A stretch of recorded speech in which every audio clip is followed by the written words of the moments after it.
Terima kasih Anda masih bersama kami. Bagi Anda yang baru saja bergabung, kami hadirkan kembali 3 berita utama hari ini.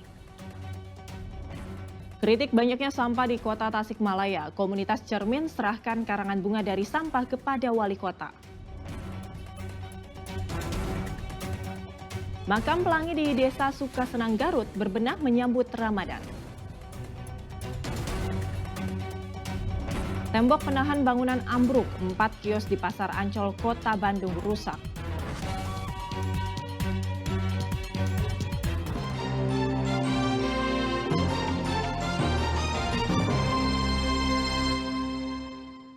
Harga cabai di berbagai tempat di Jawa Barat menembus harga Rp100.000 per kilogram. Harga yang tak bersahabat itu tak hanya merugikan pedagang, tetapi juga membuat masyarakat pusing mengatur antara kebutuhan dan keuangan.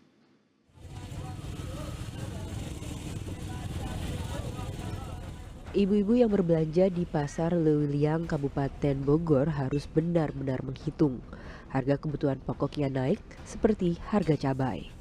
Bahkan harga jual cabai rawit merah 2 kali dari harga normal, yakni Rp90 hingga Rp100.000 per kilogram. Lalu harga cabai merah keriting tembus Rp80.000 per kilogram. Disusul cabai rawit hijau dijual Rp60.000 per kilogram. Kenaikan ini tak hanya dipicu karena masuknya bulan puasa, namun juga didorong faktor cuaca buruk yang membuat petani gagal panen dan stok cabai yang sulit didapat. Cabai yang utama itu cabai jablay, yang dibilang cabai jablay sama ibu-ibu, dikarenakan kalau jablay itu kan suka pindah-pindah harga. Sama cabai tewek, itu pemakaiannya kenapa? Saya buat bumbu macam tewek yang besar yang merah, dikarenakan buat bumbu mayoritas kan macam daging apa masuk. Hal serupa juga terjadi di Kota Bandung. Harga kebutuhan pokok terus mengalami kenaikan mendekati puasa. Harga cabai rawit merah juga tembus Rp100.000 per kilogram. Kenaikan ini membuat para pembeli mengurangi jumlah porsinya sehingga berdampak pada turunnya omset pedagang. Meskipun naik ya kebutuhan kan bukan sehari-hari. Ini dikurangin gitu atau gimana Bu? Dikurangin semua. Bu, kalau omset pedagang sendiri gimana Bu kalau saat naik ini? Merah. Menurun. Pada harga kan pada naik semua. Yang beli jadi kurang. Oh, jadi berkurang. Cabai rawit merah di Cimahi juga mahal. Bahkan harganya lebih tinggi dibandingkan daerah lain, yakni Rp100.000 hingga Rp110.000 per kilogram. Kenaikan ini dipicu karena tingginya permintaan barang semakin mendekati bulan puasa. Kenaikan juga terjadi pada jenis cabai Tanjung dari semula Rp40.000 kini menjadi Rp70.000 per kilogram. Bagi pembeli, kenaikan kebutuhan pokok jelang puasa harus berupaya menghemat jumlah pembelian. Sementara bagi pedagang, kondisi ini membuat omset jualan menurun. Naik terus. Yang mahal apa aja Bu? Bangsa itu cengkeh 100 lebih. Terus Ibu mengurangi belinya atau seperti apa Bu? Ibu mau mengurangi biasa nasak 1/2 kilo satu hari. Sekarang mah cuma seperempat, jarang. Kenapa itu? Karena mahal Bu? Karena mahal nggak bisa ngecer pokoknya. Jadi belinya yang 2.000, 1.000 jadi nggak bisa ngecer sedikit. Harapannya apa Bu? Harapannya pingin pada murah lah semuanya ya, bangsa minyak, bangsa yang lain-lainnya. Di Majalengka, harga cabai rawit merah juga tembus Rp100.000 per kilogram dari harga jual sebelumnya Rp60.000 per kilogram. Naiknya harga cabai ini juga terjadi karena memasuki bulan puasa.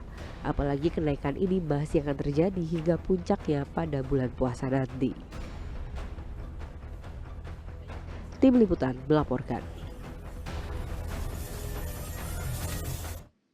Harga komoditas beras dan telur juga terpantau mulai naik di pasaran. Kini beras medium dijual Rp13.000 per kilogram. Diduga naiknya harga beras akibat cuaca yang buruk. Menjelang bulan Ramadan, sejumlah harga komoditas pun mulai merangkak naik di pasaran. Seperti di Pantura, Pemanukan, Subang, harga beras medium maupun premium kini mulai naik. Untuk beras medium kini dijual Rp13.000 per kilogram dari sebelumnya Rp12.000 per kilogram. Sedang untuk beras ketan dan jenis IR dijual Rp14.000 hingga Rp15.000 per kilogramnya. Kenaikan harga beras diduga akibat minimnya pasokan dan faktor cuaca buruk sehingga para petani gagal untuk memanen. Harga beras kali ini bagaimana Teh? Sementara banyak kenaikan menjelang puasa. Kebetulan wilayah panen dari daerah sini belum ada panen juga dari Jawa, nggak begitu berpengaruh sama harga beras di sini. Kalau medium 12.000, sekarang 13.000. Beras campuran? Nggak ada. Untuk beras ketannya Teh?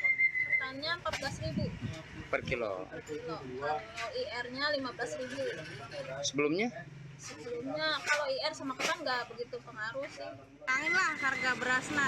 Di rakyat biasa tuh bisa terjangkau lah beli berasnya. Emang naik harganya? Ya, naik lah. Teteh biasa beli di sini? Sering.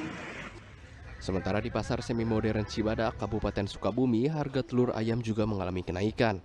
Kini harga telur ayam dijual Rp30.000 per kilogram dari sebelumnya Rp27.000 per kilogramnya. Sedang untuk telur ayam Omega atau Super dijual Rp33.000 per kilogramnya.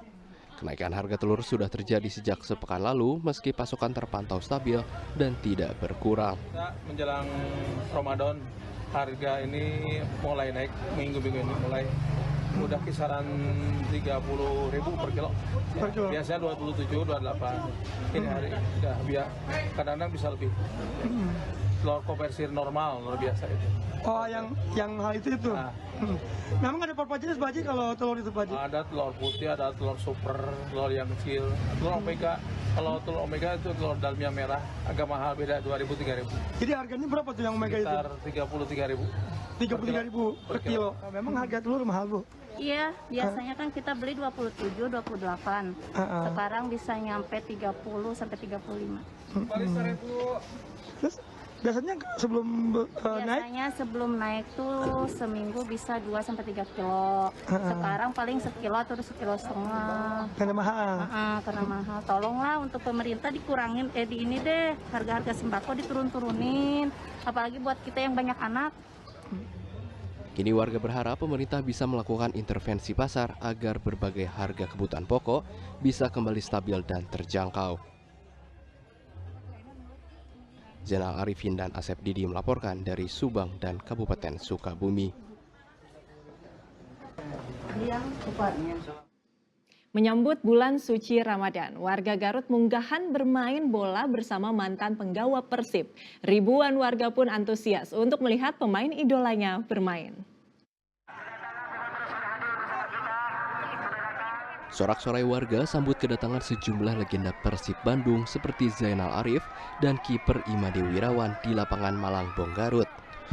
Kedatangan mantan penggawa Maung Bandung bukan untuk melawan klub BRI Liga 1, namun menghadapi perwakilan warga dalam acara munggahan menyambut datangnya bulan Ramadan.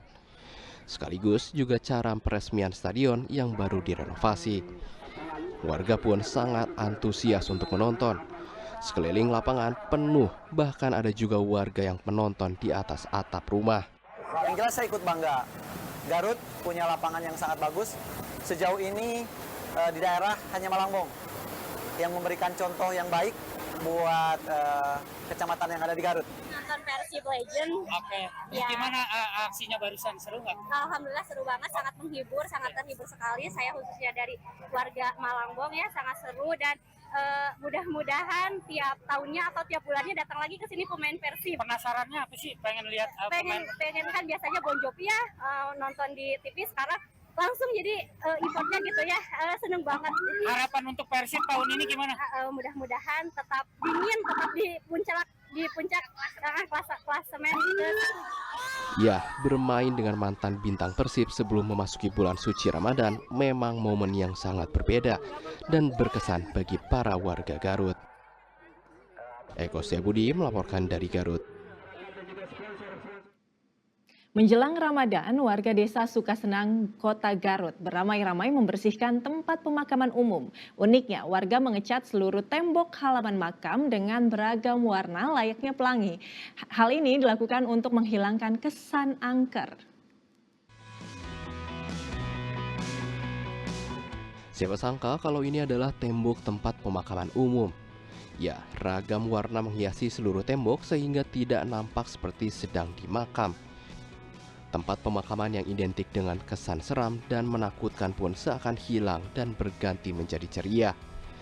Cara unik ini dilakukan warga desa Sukasenang, Kecamatan Banyuresmi, Garut. Menjelang bulan suci Ramadan, para warga bergotong royong membersihkan makam agar para pengunjung bisa berziarah dengan nyaman. Tak hanya mengecat tembok dengan beragam warna, warga juga membersihkan bagian dalam makam sehingga terlihat lebih rapih dan indah. TPU ini pun terkenal dengan sebutan makam pelangi. Mungkin ada kesan kalau di kampung itu makam namanya makam dengan kampung itu kan seram.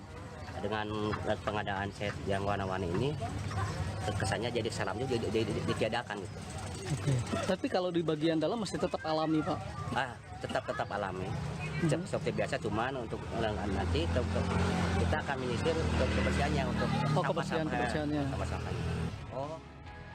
Kegiatan bersih-bersih makam rutin dilakukan warga jelang bulan suci Ramadan.